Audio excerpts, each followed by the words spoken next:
มีมากลายสีดำสีแดงสีลายจัดผ่องก็ลายดูแปลกตายิ่งดูยิ่งแลยิ่งงามก็แพร่ผ้าพันที่หลากสีใครหูไม่หนูมานี่ดูสิดูสิดูสิ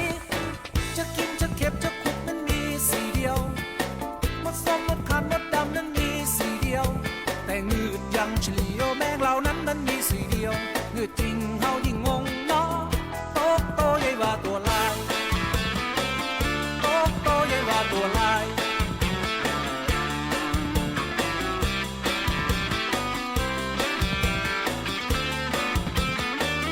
โตโตใหญ่ว่าตัวลายโตโตใหญ่ว่าตัวลาย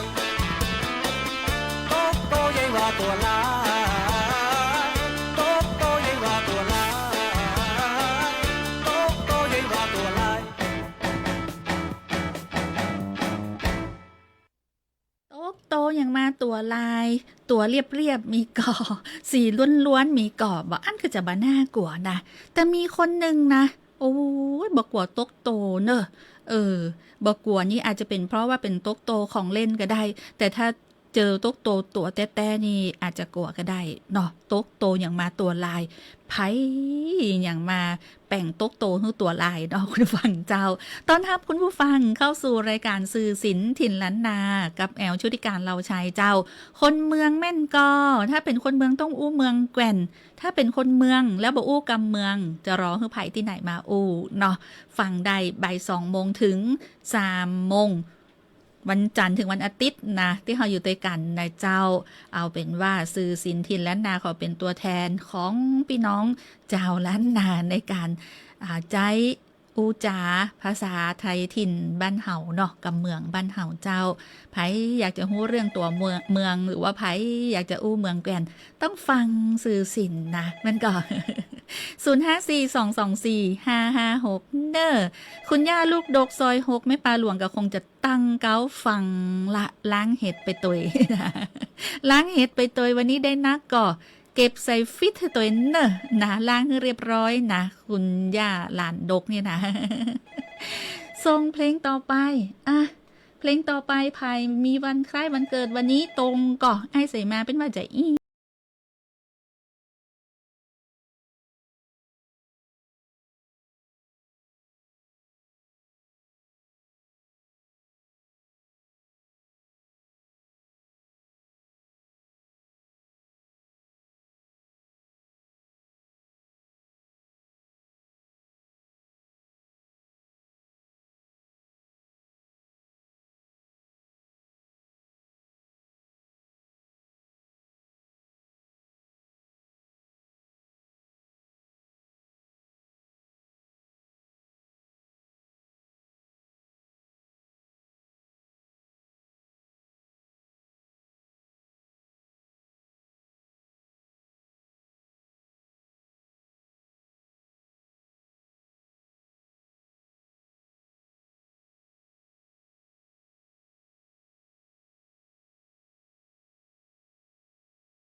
ถ้าเป็นคนเมืองแล้วบ่อู้กับเมืองแล้วจะฮื้อไผมาอู้ ซื่อสินทินล้านนาสัพเพหีระม่วนยันสันเล่ากับแหวชุติการเหล่าใช้ สวทลำปาง FM 97 เมกะเฮิรตซ์054 224 556คนเมืองหรือเปล่าซื้อสินทินล้านนาคุณผู้ฟังเจ้าอ่ะประกาศแจ้งเตือนนะเจ้าจากต่างสปชนะเจ้าสปชส่วนกลางและก็ส่วนหน้าเน้นย้ำทุกหน่วยงานต้องตรึงกำลังรับมือฝนทิ้งทวนต่างตอนบนของประเทศไทยหากว่าเกิดเหตุต้องพร้อมเพื่อความช่วยเหลือพี่น้องประชาชนทันทีเจ้านายจิรายุห่วงทรัพย์ที่ปรึกษาของนายกรัฐมนตรีและโฆษกศูนย์ปฏิบัติการช่วยเหลือผู้ประสบอุทกภัยวาตภัยและดินโคลนถล่มหรือตัวย่อที่ห้องว่าสปช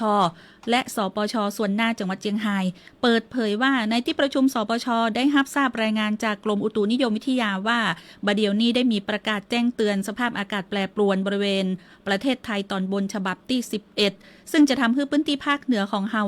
หลายจังหวัดได้รับผลกระทบบ่ว่าจะเป็นตังแม่ฮ่องสอนเจียงใหม่เจียงไฮ้ลำปูนลำปางบ้านเฮาสุโขทัยตากกำแพงเพชรพิจิตรพิษณุโลกและเพชรบูรณ์เจ้าซึ่ง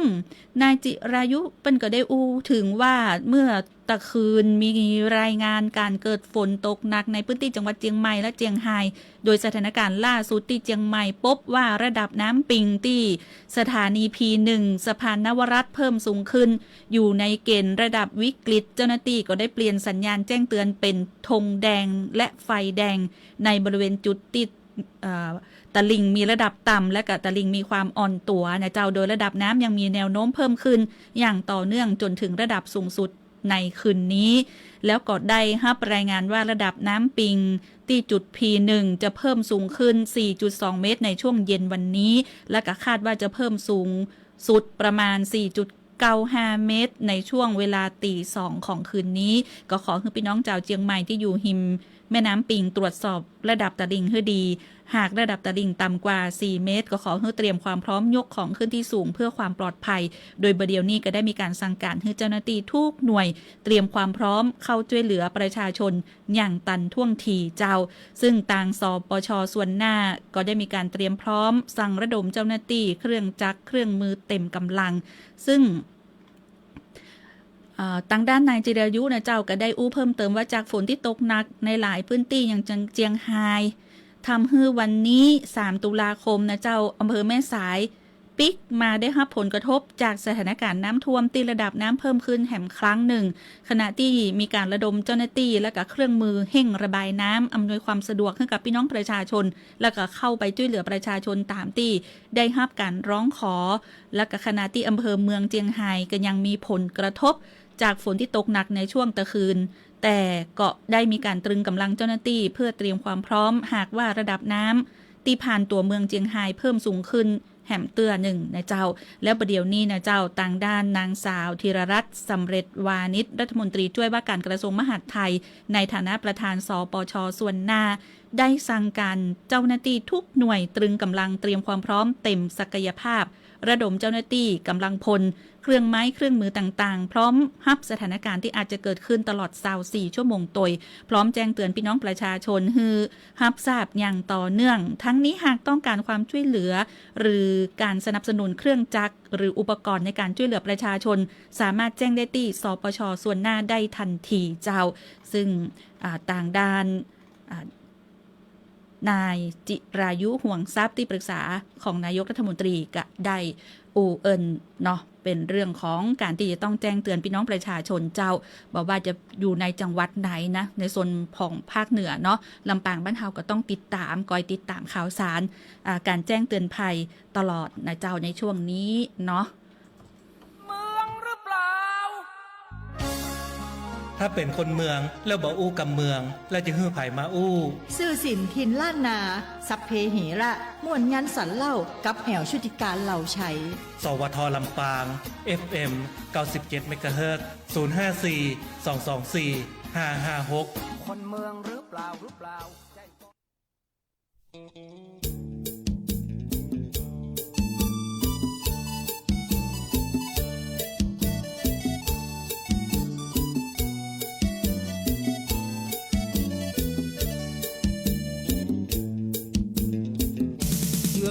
กันแล้วบ่ไปในเสียได้น้องเป็นเมียว่ำสองคลองเจ้าผู้สนใบบุญไหลมาลังเตา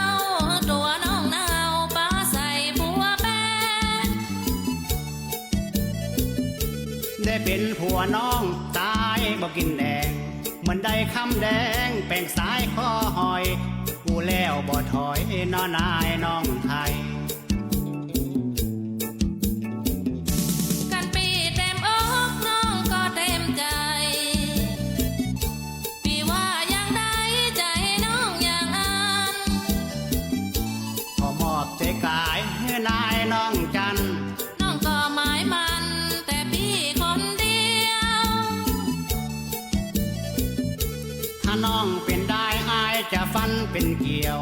น้ำหนึ่งใจเดียววันเกี่ยวหักมันน้องสุดตื่นตันฟังคำพี่ว่าเป็นครั้งเตื้อบ่ละเก้าช้ำชาเมียเป็นหมอยาบ่ลืมลาคนไทยว่าเป็นเพิ่งน้อยเมียขอเป็นดอกไม้ขอเป็นคนใจติดตามลามตัวน้องเป็นดอกไม้จะเก็บไว้ในสวยเป็นกันน้ำโบยจะไหลตัวน้ำมอน้องเป็นจังสองหาจังไม้ได้กินกำฮักบ่สมัครกำหวานอยู่กันมานานกว่าน้ำตาลมันซองบ่จูเฮอเขบ่เตเฮลมกว่าจูน้องบ่มหวานนอคมนายต่างนอกสื่อแซดกว่าปลาแรดในใจรับรองนอกในหมดใสเปลี่ยนแกงกลัวนอนกินแหนงเจ้าแรงพี่ไทย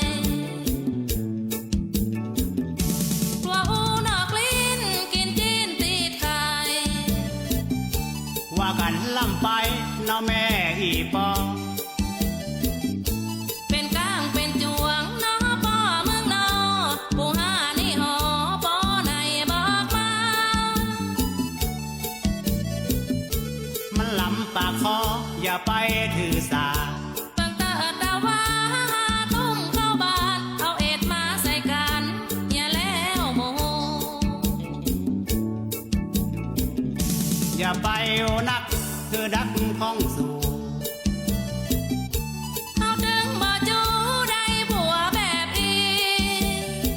แอวบ่เป็นเวลากินบ่เป็นตีสู่หูอย่างนี้ตั้งไผ่ตั้งมันตั้งแต่วันนี้บ่มีหยังกันผู้หาพี่อามมานอกใจเมียใดไปเลยไปเจ็บใจเช่นลา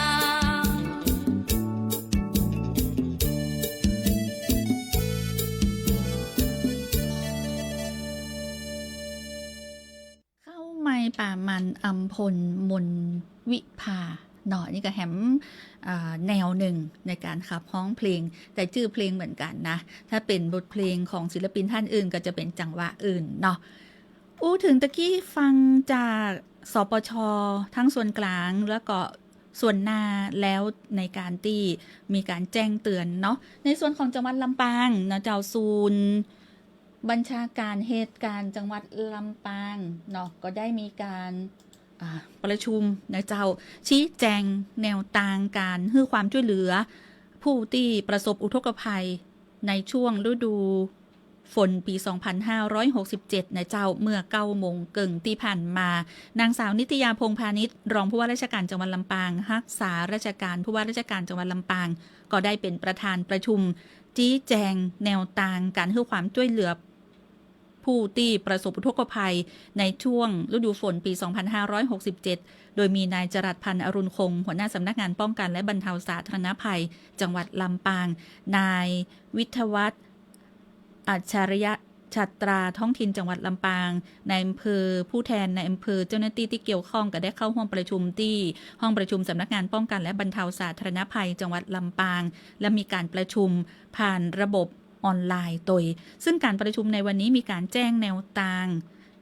และหลักเกณฑ์การจ่ายเงินช่วยเหลือผู้ประสบอุทกภัย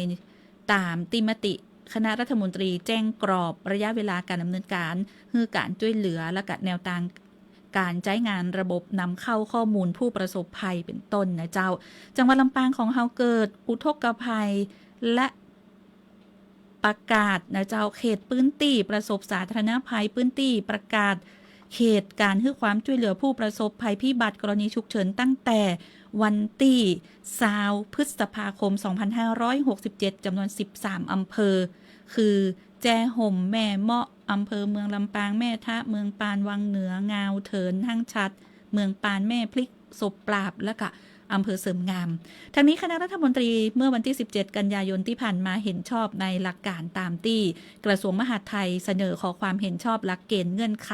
และก็วิธีการจ่ายเงินช่วยเหลือผู้ประสบอุทกภัยตามที่เกยจ่ายเงินช่วยเหลือผู้ประสบอุทกภัยในช่วงฤดูฝนปี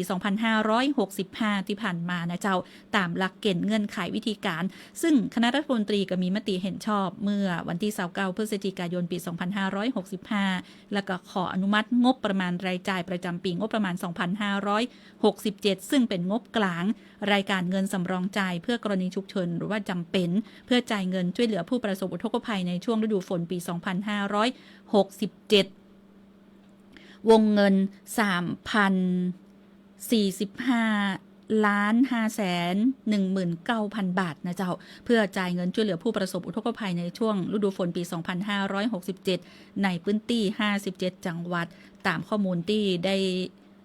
รับในพื้นที่ที่ได้รับผลกระทบนะเจ้าและกับพื้นที่ที่ประกาศเขตพื้นที่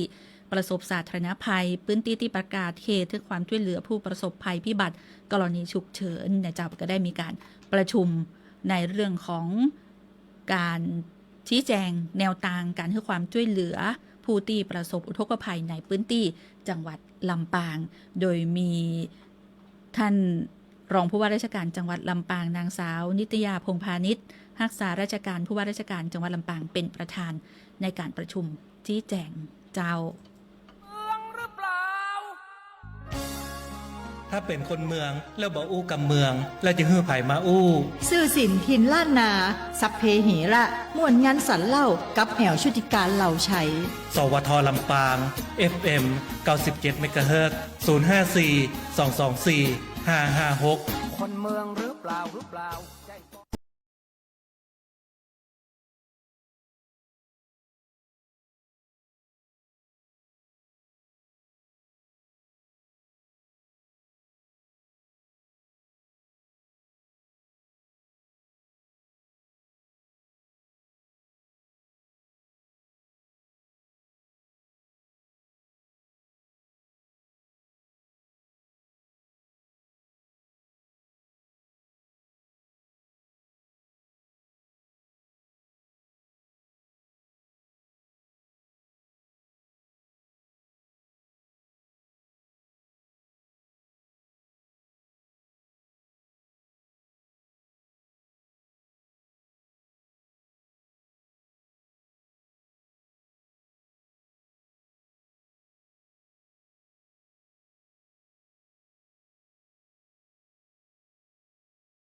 ช่วง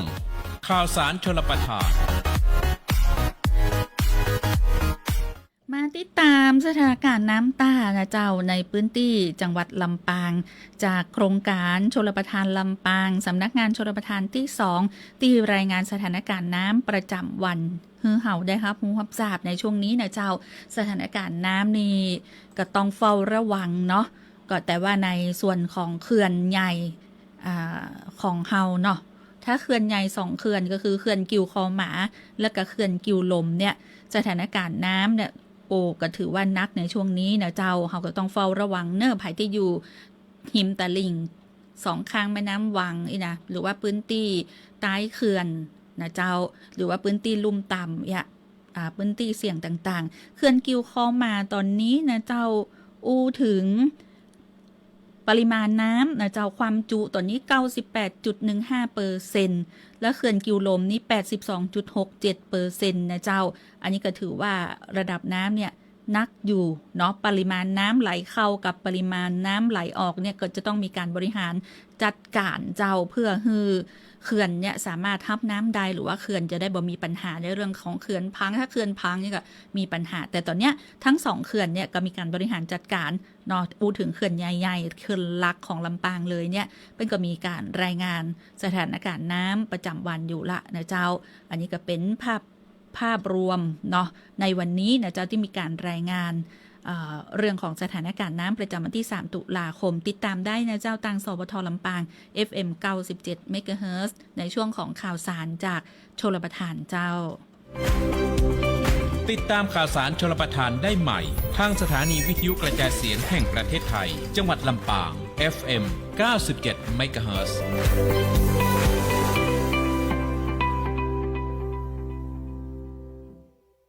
คนเมืองหรือเปล่า ถ้าเป็นคนเมืองแล้วบ่อู้กับเมืองแล้วจะฮื้อไผมาอู้ สื่อสินทินล้านนาสัพเพเหระม่วนงันสันเล่ากับแอวชุติการเหล่าชัยสวทลำปาง FM 97 เมกะเฮิรตซ์054 224 556คนเมืองหรือเปล่า054-224-5556ในแต่ละชุมชนทั้ง13อำเภอของจังหวัดลำปางนะเจ้าถ้าหากว่ามีข่าวอยากจะประชาสัมพันธ์เผยแพร่ยินดีนะเจ้ายินดีเอิ้นมาได้เลยนะเจ้าเอิ้นใส่วิทยุนี่ก็คือว่า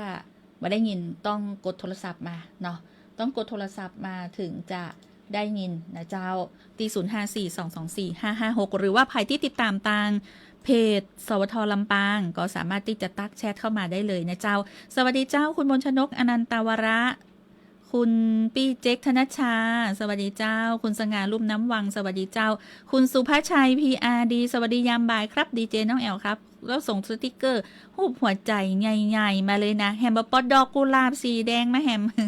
คุณทรงพลสิริวรรณเลิศบอกว่าสวัสดีวันพัดตอนบ่ายครับน้องแอลพัทยาฝนตกเหมือนกัน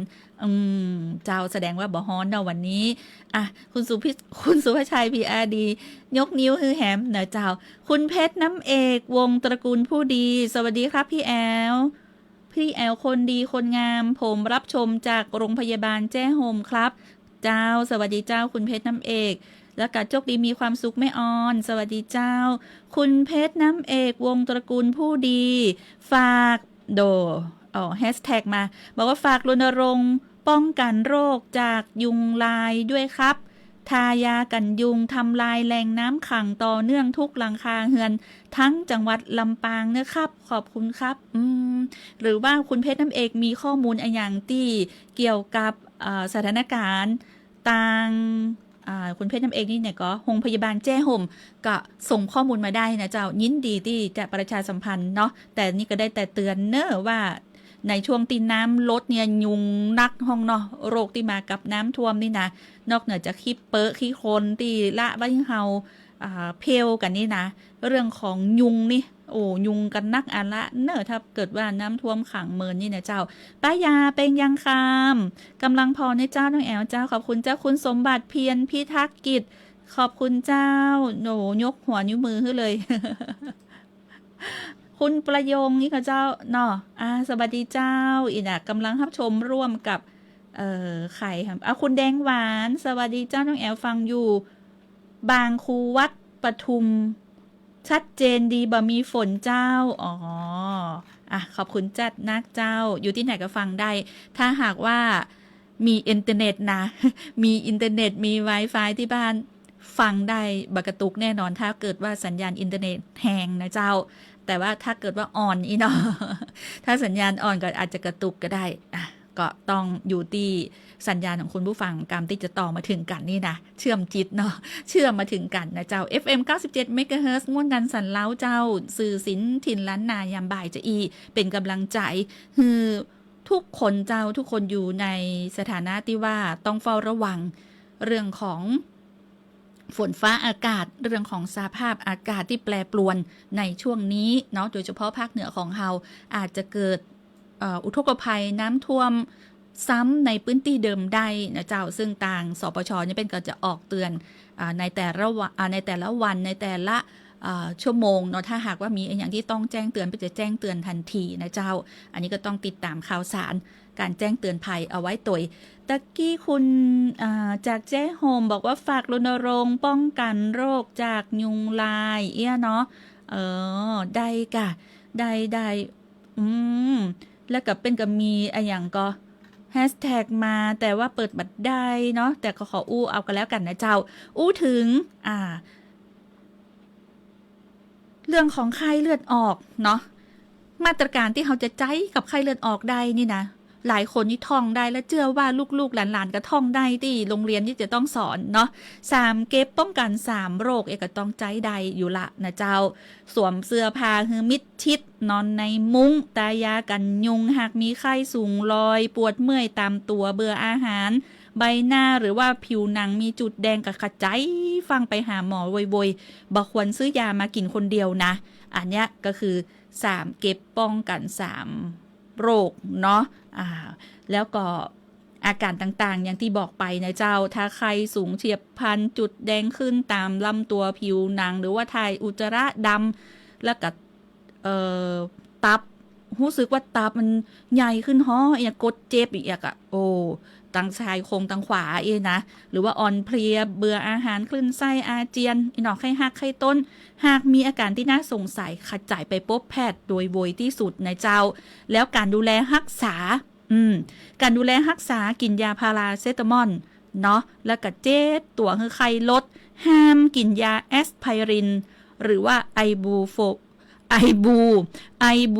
โพรเฟนเด็ดขาดเนี่ยจืดตังยานี่นะก็ต้องอ่านเนาะเป็นภาษาอังกฤษหน่อยหนึ่งเนอะคุณผู้ฟังสูมาตัวห้ามกินยาแอสไพรินกับไอบูโพรเฟนดื่มน้ำเปล่าคือนักหรือว่าดื่มน้ำเกลือแร่กินอาหารที่ย่อยง่ายหากว่าปวดต้องกระซับกระส่ายมือเย็นนี่นะขจายไปโรงพยาบาลทันทีส่วนการป้องกันตัวเฮาที่จะฮื้อรอดพ้นจากไข้เลือดออกก็มีวิธีนะเจ้าคือนอนในมุ้งสวมผ้าคือมิดชิดนอนในมุ้งทายากันยุงอันเนี้ยถ้านอนในมุ้งเนี่ยบัดเดียวนี่บ่มีมุ้งนะดีเจแต่ลืมกึดไปเอาเป็นว่ากันนอนในห้องที่มีมุ้งลวดกันแล้วกันเนาะ เดี๋ยวหลายคนเนี่ยบัดเดียวนี่บ่มีมุ้งสีสายแล้วนะที่บ้านบ่มีนะจะมุ้ง3 ฟุตเกิง4 ฟุต5 ฟุต6 ฟุตบ่มีละนอนในมุ้งลวดหมดละนะใส่มุ้งลวดหมดกันนอนในมุ้งลวดธนาเจ้าจะได้บ่ถูกยุงคบเนาะป้องกันยุงเกิดตัวนะป้องกันจะได้ก็คือทำลายแหล่งเพาะพันธุ์ยุงลายตัว3เก็บป้องกัน3โรคเนี่ยใจได้อยู่ละเก็บบ้านให้สะอาดนะ3เก็บนี่นะมีเก็บอย่างพ่องเก็บบ้านให้สะอาดโล่งโปร่งเก็บขยะทำลายเศษภาชนะที่มีน้ำขังเนาะแถมเก็บนึงคือเก็บน้ำปิดฝาภาชนะที่ใส่น้ำคือมิดชิดป้องกันยุงวางไข่อันเนี้ยคือ3เก็บป้องกัน3โรคนะเจ้าเอาไปใจได้เนอะเขาจะได้ห่างไกลจากไข้เลือดออกนะอันนี้ฝากเอาไว้โดยขอบคุณนะเจ้าแฟนรายการที่เอิญมาว่าขอประชาสัมพันธ์ให้พี่น้องชาวลำปางได้ฮู้ถึงไข้เลือดออกนะเจ้าแล้วก็ช่วยกันนะเจ้าช่วยกัน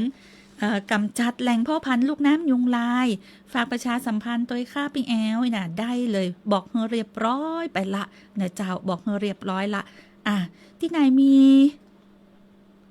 ฝากประชาสัมพันธ์มีแหมก็ถ้าเกิดว่าบัดได้อู้นี่ก็จะต้องขอสุมมานะบางทีเนี่ยคือหลายอย่างพอเข้ามาปุ๊บลืม คุณผู้ฟังฝากตัวเนอร์อีนะฝากตัวนี่คือลืมหมดละเหมือนว่าเดี๋ยวก่อนเนอร์ตังวัดพระแก้ววัดพระแก้วนี่ก็ฝากเป็นสะพานบุญนะเจ้าเปิ้นก็บอกว่าเจิญห่วมทำบุญบูรณะปฏิสังขรณ์พระวิหารลายคำวัดพระแก้วดอนเต้าสุชาดารามนะเจ้าในวันที่วันที่อย่างวันที่5ตุลาคมนะเจ้าวันที่5ตุลาคมเจิญห่วมทำบุญบูรณะปฏิสังขรณ์พระวิหารลายคำวัดพระแก้วดอนเต้าสุชาดารามเนอท่านใดที่ได้ห่วมทำบุญเนี่ยเป็นมีวัตภาพภัยที่ทำบุญ200 บาทขึ้นไปอีน่ะเป็นก็จะมีตังวัดเนี่ยเป็นจะมีวัตถุมงคลพระโปรกโพดอนคือตัวนะเจ้าอาภัยที่จะไปห่วมเนาะไปห่วมทำบุญนะเจ้าไปห่วมทำบุญบูรณะปฏิสังขรณ์พระวิหารลายคำวัดพระแก้วดอนเต้าสุชาดารามวันที่5ตุลาคม2567ท่านที่ได้ห่วมทำบุญตั้งแต่200 บาทขึ้นไปเนี่ยก็จะได้รับวัตถุมงคลพระปรกโพดอนนะเจ้าอันนี้ก็ต่างวัดพระแก้วดอนเต้าเนาะก็เลยบอกว่าขอเมตตาเป็นสะพานบุญกำเนิดเจ้ายินดีเจ้าอันนี้ก็บอกเนาะสำหรับผู้ที่สายบุญนะเจ้าแล้วก็ชอบทำบุญนะเจ้าที่วัดพระแก้วดอนเต้าสุชาดารามเป็นเจิญห่วมทำบุญบูรณะปฏิสังขรณ์พระวิหารลายคำเนอวัดพระแก้วดอนเต้าสุชาดารามวันที่5ตุลาคมนะเจ้าตามนี้นะเจ้าข้อมูลส่งมาสั้นๆกอมๆแต่ว่าหัวเรื่องเนาะบอกกันเจ้าเมืองหรือเปล่า ถ้าเป็นคนเมืองแล้วบ่อู้กับเมืองแล้วจะฮื้อไผมาอู้ สื่อสินทินล้านนาสัพเพเหระม่วนงานสรรเล่ากับแอวชุติการเหล่าชัยสวทลำปาง FM 97 MHz 054 224 556คนเมืองหรือเปล่าตะกี้มีคุณผู้ฟังแฟนรายการนะเจ้าบอกว่าป้อเป็นผู้สูงอายุแล้วก็เป็นผู้พิการมีบัตรผู้พิการโดยแต่ว่าบ่มีสมาร์ทโฟนบ่มีสมาร์ทโฟนป้อว่ากลัวบ่ได้รับตังค์ถ้าจะนะใจเย็นๆน้อยหนึ่งนะเจ้าเอาเป็นว่าสำหรับกรณีของป้อนี่นะ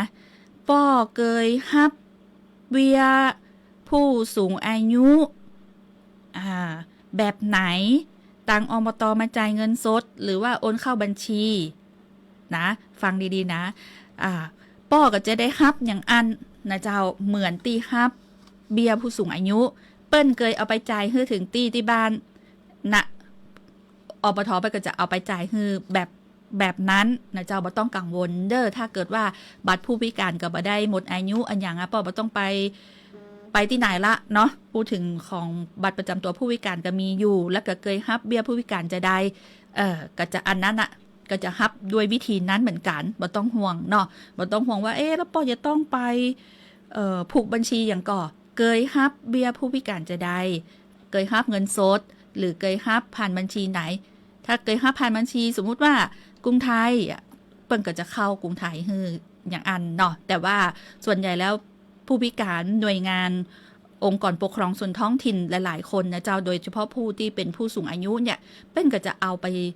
มอบคือถึงตีเลยนะอันนี้ป้อบ่ต้องกังวลเนาะใจเย็นๆมีอย่างถามได้บ่ต้องไปทำใหม่นะบ่ต้องไปทำอย่างใหม่ถ้าบัตรประจำตัวผู้พิการยังใช้ได้อยู่ก็ตามนั้นเลยเนาะตอนนี้เป็นกำลังเก็บตกเนาะสำหรับคนที่โอนบ่สำเร็จกาบางคนบัตรประจำตัวผู้พิการหมดอายุบ่ได้ทำบ่ได้ต่อบัตรอย่างเงี้ยก็จะมีและบางคนผูกกับบัญชีนั้นบัญชีหั่นบ่มีการเคลื่อนไหวหมดปิดบัญชีไปแล้วอันนั้นเนี่ยจะต้องไปเปิดใหม่แต่ถ้ากรณีป้อเป็นผู้พิการอยู่แล้วครับเบี้ยผู้พิการจะได้เงินดิจิทัล 10,000 บาทก็จะได้ครับจะอันก็คือถ้าผ่านบัญชีอันหยังก็จะเข้าบัญชีนั้นหรือว่ารับเงินสดทุกเดือนเป็นเอามาจ่ายที่ไหนที่วัดที่อบต.หรือว่าที่ไหนก็จะเป็นจะอันนะเจ้าเนาะถ้ามีอย่างกระทำมาได้นะเจ้าถ้าน้องแอลตอบได้ตอบทันทีถ้าตอบมาได้ก็จะถามท่านคลังจังหวัดลำปางฮือเนาะใจเย็นๆเนอะ ซื้อสินทินล้านนาเจ้า สวทลำปาง FM 97 เมกะเฮิรตซ์เจ้า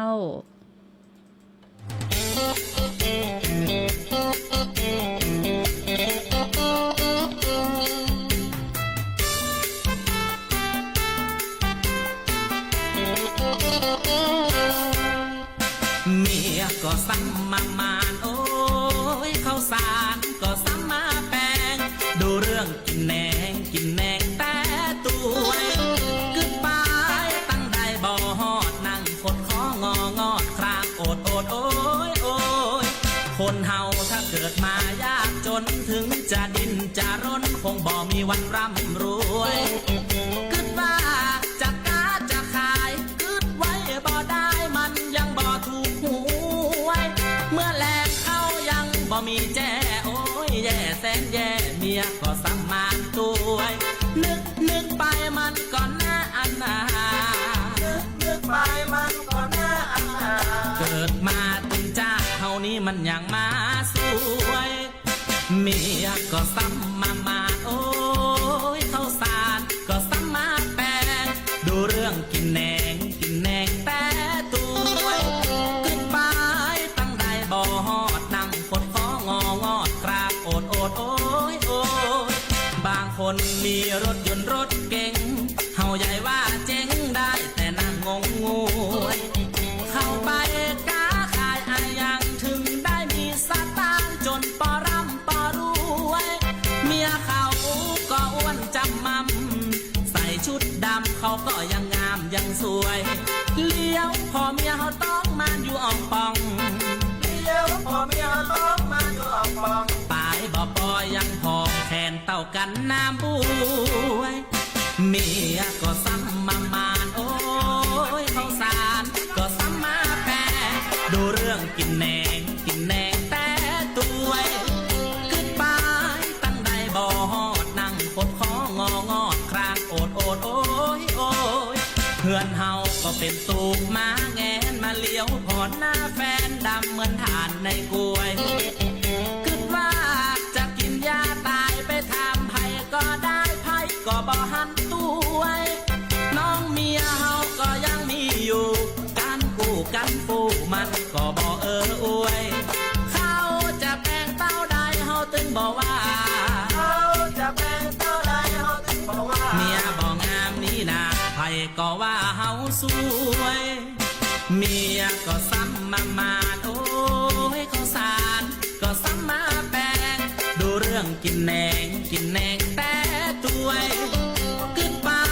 ตั้งได้บ่ฮอดนั่งคดของอดครางโอดโอ้ยเพื่อนเฮาก็เป็นตูกมาแงนมาเลี้ยวพอดหน้าแฟนดำเหมือนฐานในกล้วยคิดว่า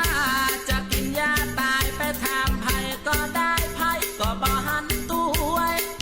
น้องเมียเฮาก็ยังมีอยู่การกู้กันฟูมันก็บ่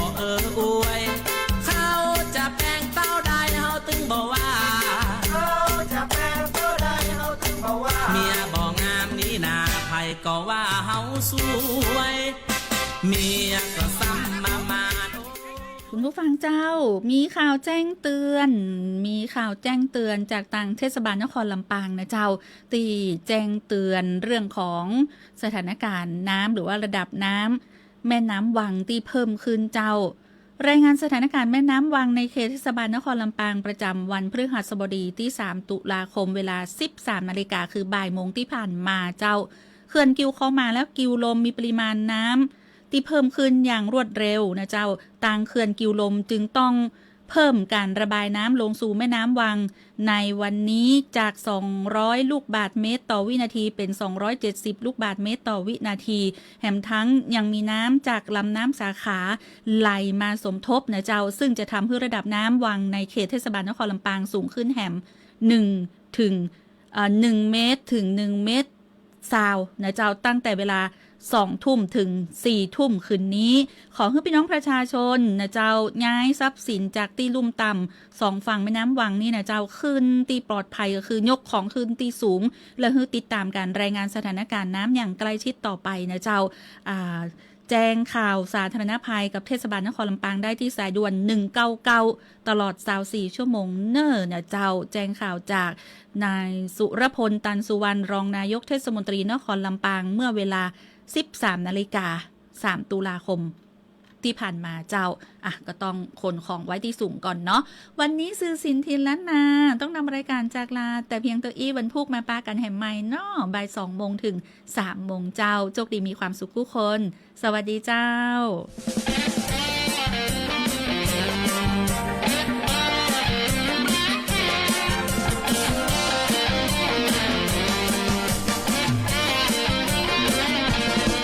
สาวน้อยหน้ามนตาใสไอหันแล้วใจบ่ดี เสียดายไอบ่ใจบ่าวจี ใจบ่ดีเมื่อหันสาวน้อย สาวน้อยงามแต่งามว่า มานั่งแปลงหน้าตาลอย มีแฟนแล้วก็สาวน้อยแรงก้อยไอก็แรงเมา ฟังโหดฟังเคียดฟังด่าฟังว่าไอเป็นบ่าวเขาสาวน้อยจะไปเชื่อเขาบ่าวเท่าก็มีหัวใจบ่าวเท่าลักเมาละอ่อนมันตึงมันเดือดร้อนภัยมันเป็นเรื่องของหัวใจไอถึงฮักเมาสาวน้อย